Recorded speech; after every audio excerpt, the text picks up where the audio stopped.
All right, today is Monday, September 27th, and another construction video. So this stuff is called Borate. In this little box, there are 4 1-gallon containers that I'm going to apply to my exposed wood there, like my floor joists and beams and the old garage. I'm going to apply it with this funky little sprayer right here. One of these, your typical Home Depot garden sprayer, pressurize it. You combine one part of that stuff over there. It's a borax product with 4 parts, anywhere from 2 to 5 parts water, they say. I'll probably just go with a 3-to-1 ratio, make 4 gallons out of one of it. And then you're going to spray it onto all the wood, and that's supposed to prevent termite infestations and mold. So I'm for both those things, and apparently it lasts forever. So the life of your wood. And no, I won't be spraying it there. So what has been happening lately? Well, we've been, as I mentioned on the previous one, the next thing we need to do is build the forms and do the plumbing. So we haven't done the plumbing yet, but we have been building forms. So there's a couple of things going on.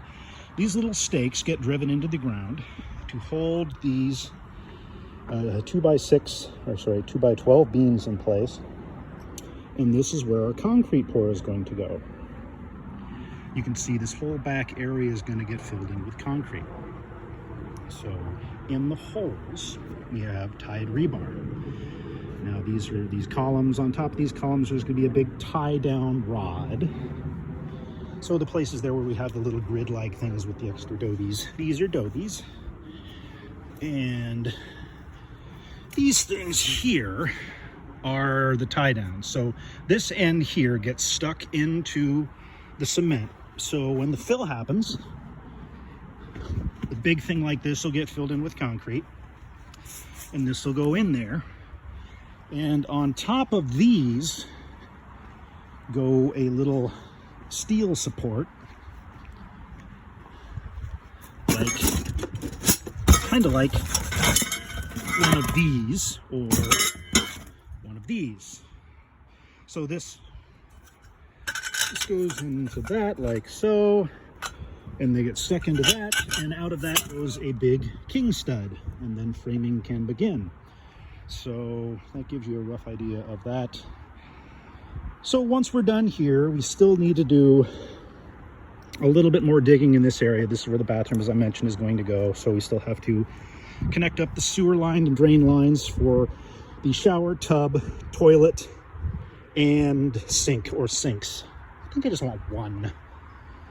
I don't see 2 people ever being in there needing a sink at the same time. And if they really want one, they can install it themselves because they'll be the new owners. So other than that, not too much to report, really. I've been doing a lot of cutting of rebar and bending of rebar. Bending rebar is interesting. I've been bending some of these guys. You use this metal tool right here, and you kind of put the rebar in between it, and then you bend it up. There's a little tiny learning curve. Once you do it once or twice, you got to figure it out here. Well, not a lot to report. I think that'll be it for today. So we will get the rest of these little adobe guys go in the middle to hold up the rebar where needed. So this will get tied up this afternoon, put a little bit more down there, cut a couple more pieces, lap that together. And yeah, that's kind of what we're doing now. Then yeah, lots of digging for plumbing. That'll be coming up soon. All right, short one day. Bye, everybody.